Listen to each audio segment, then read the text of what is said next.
Hi all welcome back. എന്തെല്ലാന്ന് വിശേഷം? എല്ലാവർക്കും സുഖമല്ലേ? അപ്പോൾ ഇന്നത്തെ നോമ്പ് തുറക്കുന്ന സമയത്തൊക്കെ ട്രൈ ആക്കാൻ പറ്റിയിട്ടുള്ള ഒരു അടിപൊളി കോംബോ റെസിപ്പിയാണ് കേട്ടോ. നല്ല അടിപൊളി ഡ്രിങ്കിൻ്റെയും അതുപോലെ തന്നെ മസാലകളൊന്നും വഴറ്റി സമയം കളയാതെ പെട്ടെന്ന് ഉണ്ടാക്കാൻ പറ്റിയിട്ടുള്ള ഒരു കിഡിലൻ സ്നാക്കിൻ്റെയും റെസിപ്പിയാണ്.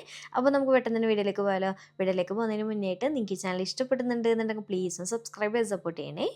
അപ്പോൾ ആദ്യം തന്നെ നമുക്ക് സിമ്പിൾ ആയിട്ടുള്ള ഡ്രിങ്കിൻ്റെ റെസിപ്പി നോക്കാം. അപ്പോൾ ആദ്യം തന്നെ ഈ ഒരു ബൗളിലേക്ക് ഞാൻ 2 ടീസ്പൂൺ കസ്കസ് അല്ലെങ്കിൽ സബ്ജ സീഡ് ഇല്ലേ, അതാണ് ഇട്ട് കൊടുക്കുന്നത്. ഇതിലേക്ക് ഒരു 1/2 കപ്പ് വെള്ളവും കൂടി ഒഴിച്ചിട്ട് നല്ലപോലെ ഒന്ന് സോക്ക് ചെയ്ത് വെക്കണം. ഒരു 5-6 മിനിറ്റ് കൊണ്ട് തന്നെ നല്ലപോലെ വീർത്ത് വരുമല്ലോ. അപ്പോൾ ഇതവിടെ മാറ്റി വയ്ക്കാം. ഇനിയിപ്പോൾ ഇതിലേക്ക് കുറച്ച് നട്ട്സ് ആണ് വേണ്ടത്. ഞാനിതാ കുറച്ച് 1/4 കപ്പ് ബദാമും 2 ടേബിൾ സ്പൂൺ അണ്ടിപ്പരിപ്പും ഒരു 10-20 മിനിറ്റ് മുന്നേ അവിടെ സോക്ക് ചെയ്ത് വെച്ചിട്ടുണ്ടായിരുന്നു. ഇപ്പോൾ നല്ലപോലെ സോക്കായി വന്നിട്ടുണ്ട്. അപ്പോൾ ബദാമും മാത്രമായാലും കുഴപ്പമൊന്നുമില്ല കേട്ടോ. അണ്ടിപ്പരിപ്പ് ഇല്ലാന്ന് വെച്ച് കുഴപ്പമൊന്നുമില്ല. ഉണ്ടെന്നുണ്ടെങ്കിൽ എടുത്താൽ നല്ല ടേസ്റ്റ് ആയിരിക്കും. അപ്പോൾ ഇതാ നല്ലപോലെ സോക്കായി വന്നിട്ടുണ്ട്. അതവിടെ മാറ്റി വെച്ചിട്ടുണ്ട്. ഇനിയിപ്പോൾ ഇതിലേക്ക് നമുക്ക് ഏത് ടൈപ്പ് പഴം എടുക്കുക കേട്ടോ. വലുതാണെങ്കിൽ ഒരെണ്ണം എടുത്താൽ മതി, ചെറുതാണെങ്കിൽ 2 എടുത്താൽ മതി. ഞാനിപ്പോൾ ഒരു നല്ല വലിപ്പമുള്ള ഫിലിപ്പീൻ ബനാനയാണ് ഇവിടെ ഉണ്ടായിരുന്നത്. അപ്പോൾ അതാണ് എടുത്തിട്ടുള്ളത്. നിങ്ങൾക്ക് ചെറുപഴവും നേന്ത്രപ്പഴം ഏതും എടുക്കുക. അത്യാവശ്യം നല്ല പഴുത്തത് നോക്കിയിട്ട് എടുക്കുക കേട്ടോ.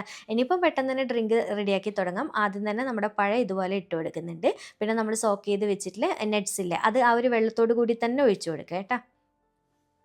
ഇനിയിപ്പോൾ ഇതിലേക്ക് മധുരത്തിന് ആവശ്യമായിട്ടുള്ള പഞ്ചസാരയാണ് ചേർത്ത് കൊടുക്കുന്നത്. ഞാൻ 1/3 കപ്പ് അളവിലാണ് കേട്ടോ എടുത്തിട്ടുള്ളത്. മധുരം നിങ്ങളുടെ ഇഷ്ടത്തിനനുസരിച്ച് നോക്കിയിട്ട് മാറ്റം വരുത്താം. പിന്നെ ഹെൽത്തി ആയിട്ട് ചെയ്യണമെന്നുണ്ടെങ്കിൽ ഹണി തേന് ചേർത്ത് കൊടുത്താലും മതി കേട്ടോ.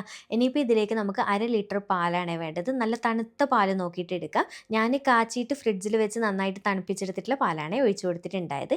അപ്പോൾ ആദ്യം തന്നെ മുഴുവനായിട്ട് ഒഴിക്കാതെ പകുതി ഒഴിക്കുക. കാരണം നമുക്കിത് അരച്ചെടുത്തതിന് ശേഷം ബാക്കി ഒഴിക്കാം. പിന്നെ ഇതിലേക്ക് ഞാൻ 1 ടീസ്പൂൺ വാനില എസൻസ് ചേർക്കുന്നുണ്ട്. വാനില എസൻസ് ഇല്ലാന്നുണ്ടെങ്കിൽ ഏലക്കാപ്പൊടി ചേർത്ത് കൊടുത്താലും മതി കേട്ടോ കുറച്ച്. അതിന് എല്ലാം കൂടി ചേർത്തിട്ട് നല്ലപോലെ ഒന്ന് അരച്ചെടുത്തിട്ട് കൊണ്ടുവന്നിട്ടുണ്ട്. ഇനിയിപ്പോൾ ഇതിലേക്ക് നമ്മൾ നേരത്തെ മാറ്റി വെച്ച ബാക്കി പാലില്ല, അത് മുഴുവനായിട്ട് ഒഴിച്ചിട്ട് ഒന്നുകൂടി നന്നായിട്ട് അടിച്ചെടുത്തതിന് ശേഷം ഞാനിതാ ഈ ഒരു ബൗളിലേക്ക് മിക്സ് മൊത്തത്തിലായിട്ട് ഒഴിച്ചു കൊടുക്കുന്നുണ്ട്.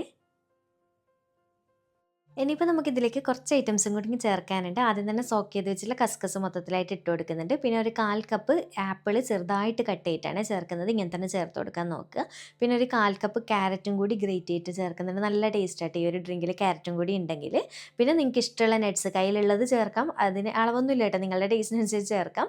അതുപോലെ തന്നെ കുറച്ച് മുന്തിരി, കുരുവില്ലാതെ മുന്തിരിയും കയ്യിലുണ്ടായിരുന്നു, അതും കൂടി ചെറുതായിട്ട് കട്ട് ചെയ്തിട്ട് ചേർക്കുന്നുണ്ട്. അപ്പോൾ ഇതിൻ്റെ അളവ് കാര്യങ്ങളൊക്കെ നിങ്ങളുടെ ഇഷ്ടത്തിനനുസരിച്ച് ചേർക്കാം കേട്ടോ, ഫ്രൂട്ട്സൊക്കെ. അതുപോലെ തന്നെ കയ്യിലുള്ള ഫ്രൂട്ട്സ് ചേർക്കാം. ഇന്ന് തന്നെ വേണമെന്നുണ്ട് ഇല്ല. അപ്പോൾ ഇതെല്ലാം കൂടി ചേർത്തിട്ട് നന്നായിട്ടൊന്നങ്ങ് മിക്സാക്കി കൊടുക്കുന്നുണ്ട്. ഇത്രയേ ഉള്ളൂ. നല്ല അടിപൊളിയായിട്ടുള്ള ഡ്രിങ്ക് റെഡി ആയിട്ടുണ്ട്. നല്ല ചൂടല്ലേ ഇപ്പം നാട്ടിലൊക്കെ. അപ്പോൾ അതിന് പറ്റിയിട്ടുള്ള ഒരു ഐറ്റമാണ് കേട്ടോ. സ്നാക്സ് ഒന്നും ഇല്ലെങ്കിൽ ഈ ഒരു ഡ്രിങ്ക് മാത്രം മതി നമ്മുടെ വിശപ്പും ക്ഷീണവും ഒക്കെ മാറാനും കൂടി വേണ്ടിയിട്ട്. അപ്പോൾ ഇതാ ഞാൻ സെർവ് ചെയ്ത് കൊടുക്കുന്നുണ്ട്. അപ്പോൾ ഇത്രയേ ഉള്ളൂ. എന്തായാലും ഒന്ന് ട്രൈ ആക്കിയിട്ട് ഫീഡ്ബാക്ക് അറിയിക്കണേ. ഇനിയിപ്പോൾ നമുക്ക് എങ്ങനെയാണ് സിമ്പിളായിട്ടുള്ള മസാലകളൊന്നും വൈകിട്ട് സമയം കളയാതെ ഉണ്ടാക്കാൻ പറ്റിയിട്ടുള്ളൊരു സ്നാക്കും കൂടി റെഡിയാക്കുന്നതെന്ന് നോക്കാം. അപ്പോൾ ആദ്യം തന്നെ നമുക്ക് ഫില്ലിങ് റെഡിയാക്കാൻ വേണ്ടിയിട്ട് ഈ ഒരു ബൗളിലേക്ക് ഞാൻ 150 ഗ്രാം അളവിൽ ബോൺലെസ് ചിക്കൻ ചെറുതായിട്ട് കട്ട് ചെയ്തിട്ട് ബട്ടറിൽ കുറച്ച് കുരുമുളക് പൊടിയും മഞ്ഞളും ഉപ്പും മാത്രം ഇട്ടിട്ട് ഫ്രൈ ചെയ്തെടുത്തിട്ടുള്ളതാണ്. ഇനിയിപ്പോൾ ഇതിലേക്ക് 1/4 കപ്പ് ക്യാബേജ് ചെറുതായിട്ട് കട്ട് ചെയ്തതും, 1/4 cup carrot, 1/4 cup capsicum, 1/4 cup സവാള എല്ലാം ഒരേ സൈസിൽ ചെറുതായിട്ട് കട്ട് ചെയ്തിട്ട് ചേർക്കാം. പിന്നെ എരിവിന് ആവശ്യമായിട്ട് 1-2 ചെറുതായിട്ട് കട്ട് ചെയ്തിട്ടുള്ള പച്ചമുളകും ഇട്ട് കൊടുക്കുന്നുണ്ട്. പിന്നെ ഏകദേശം ഒരു 1-2 ടേബിൾ സ്പൂൺ അങ്ങനെ മല്ലിയിലയും കൂടി ചെറുതായിട്ട് കട്ട് ചെയ്തിട്ട് ചേർക്കുന്നുണ്ട്. പിന്നെ ഒരു 1/4 ടീസ്പൂൺ മഞ്ഞൾപ്പൊടി ചേർക്കുന്നുണ്ട്. പിന്നെ 1/2 ടീസ്പൂൺ കുരുമുളക് പൊടിയും 1/2 ടീസ്പൂൺ ചില്ലി ഫ്ലേക്സും ചേർക്കുന്നുണ്ട്. പിന്നെ 1 ടേബിൾ സ്പൂൺ സോയ് സോസും. ചില്ലി ഫ്ലേക്സൊക്കെ എരിവ് നോക്കിയിട്ട് മാറ്റം വരുത്താം കേട്ടോ, നിങ്ങളുടെ ടേസ്റ്റിനനുസരിച്ച്. എല്ലാം കൂടി ചേർത്തിട്ട് നന്നായിട്ട് അങ്ങ് മിക്സാക്കി കൊടുക്കുന്നുണ്ട്.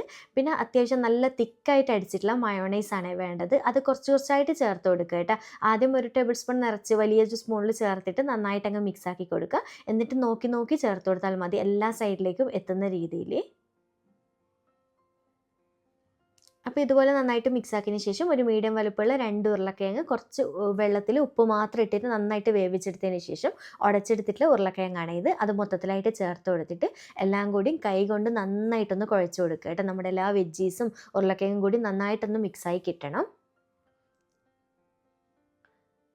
അപ്പോൾ ഈ ഒരു രീതിയിൽ നന്നായിട്ട് അങ്ങ് കുഴച്ച് കൊടുത്തിട്ടുണ്ട്. കണ്ടില്ല, നമുക്കിത് ഷേപ്പ് ചെയ്ത് എടുക്കാൻ പറ്റുന്ന ഒരു പാകത്തിന്. ഓവർ ലൂസായി പോകാനൊന്നും പാടില്ല കേട്ടോ. അതുകൊണ്ട് മയോണൈസ് നോക്കി മാത്രം ചേർത്ത് കൊടുക്കുക.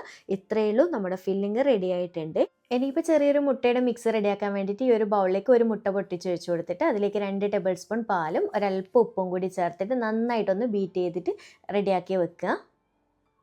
പിന്നെ ഇതിലേക്ക് കുറച്ച് ബ്രെഡ് ക്രംസും കൂടി ആവശ്യമായിട്ടുണ്ട് കേട്ടോ. അതും ഞാനിവിടെ എടുത്ത് വെച്ചിട്ടുണ്ട്. ഇനിയിപ്പോൾ നമുക്ക് ഈ ഒരു സ്നാക്കിലേക്ക് മെയിനായിട്ട് വേണ്ടത് ബ്രെഡ് സ്ലൈസസ് ആണ്. അപ്പോൾ ബ്രെഡ് എടുക്കുമ്പം എല്ലാ സൈഡും ഒരേ വലുപ്പത്തിലുള്ളത് നോക്കിയിട്ട് മാക്സിമം എടുക്കാൻ നോക്കുക കേട്ടോ, അങ്ങനെ കിട്ടുവാണെങ്കിൽ. ഇനിയിപ്പോൾ നന്നായിട്ട് ഇതുപോലെ തിരിച്ചും മറിച്ചൊക്കെ ഇട്ട് നല്ലപോലെ ഒന്ന് പരത്തിയെടുക്കുക കേട്ടോ, നല്ല തിന്നായിട്ട്. അപ്പോൾ ഇങ്ങനെ പരത്തിയെടുക്കാൻ ബുദ്ധിമുട്ടുള്ള ബ്രെഡാണ്, നാട്ടിൽ കിട്ടുന്നതൊക്കെ പരത്തിയെടുക്കാൻ ബുദ്ധിമുട്ടുണ്ടാവുമല്ലോ. അങ്ങനെയാണെന്നുണ്ടെങ്കിൽ ജസ്റ്റ് ഒന്ന് നല്ലപോലെ സ്റ്റീം ചെയ്തെടുക്കുക കേട്ടോ. എന്നിട്ട് ഇതുപോലെ പരത്തിയെടുത്താൽ പെട്ടെന്ന് തന്നെ റെഡിയായി കിട്ടിക്കോളും. അപ്പോൾ ഇത്രയേ ഉള്ളൂ. ഇനിയിപ്പോൾ എന്താ ചെയ്യേണ്ടതെന്ന് വെച്ചാൽ ഇതിൻ്റെ സൈഡ് പാർട്ട്, ബ്രൗൺ പാർട്ട് ഒന്ന് കട്ട് ചെയ്ത് ഒഴിവാക്കുക. അതിനെക്കൊണ്ട് ബ്രെഡ് ക്രംസ് ആക്കി എടുക്കുക കേട്ടോ നമുക്ക്. ഇനിയിപ്പോൾ നമ്മൾ പരത്തി വെച്ചിട്ടുള്ള ബ്രെഡ് സ്ലൈസ് ഇല്ലേ, അതിലേക്ക് നമ്മൾ റെഡിയാക്കി വെച്ചിട്ടുള്ള ഫില്ലിങ് ഒരു സ്പൂൺ എടുത്തിട്ട് ഒന്ന് നന്നായിട്ട് സ്പ്രെഡ് ചെയ്ത് കൊടുക്കുക. നമ്മൾ ജാമൊക്കെ പുരട്ടി കൊടുക്കുന്ന പോലെ നല്ല ക്രീമി ആയിട്ടുള്ളൊരു ഫില്ലിംഗ് ആണല്ലോ, നല്ല തിക്കായിട്ട്. അതുകൊണ്ട് തന്നെ നന്നായിട്ട് അവിടെ ഒട്ടി നിന്നോളും കേട്ടോ. അപ്പോൾ ഇതുപോലെ നിറച്ച് ഒന്ന് പരത്തി കൊടുത്തതിന് ശേഷം ഈ ഒരു വീഡിയോ കാണുന്ന പോലെ ചെയ്യാം. ആദ്യം ഒരു സൈഡിൽ നിന്ന് അങ്ങേ സൈഡിലേക്കായിട്ട് റോൾ ചെയ്ത് കൊടുക്കുകയാണേ വേണ്ടത്. അവിടെ ഒട്ടി നിന്നോളും കേട്ടോ, കാരണം അത്യാവശ്യം നല്ല തിക്കായിട്ടുള്ള ഫില്ലിംഗ് അല്ലേ.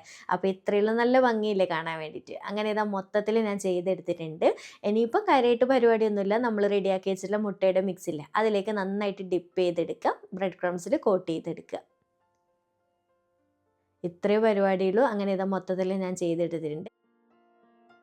ഇനി ഡയറക്റ്റ് ചൂടായ എണ്ണയിലേക്ക് ഇട്ടിട്ട് ഫ്രൈ ചെയ്തെടുക്കേണ്ട പരിപാടിയേ ഉള്ളൂ കേട്ടോ. തിരിച്ചും മറിച്ചൊക്കെ ഇട്ട് ഫ്രൈ ചെയ്തെടുക്കാം.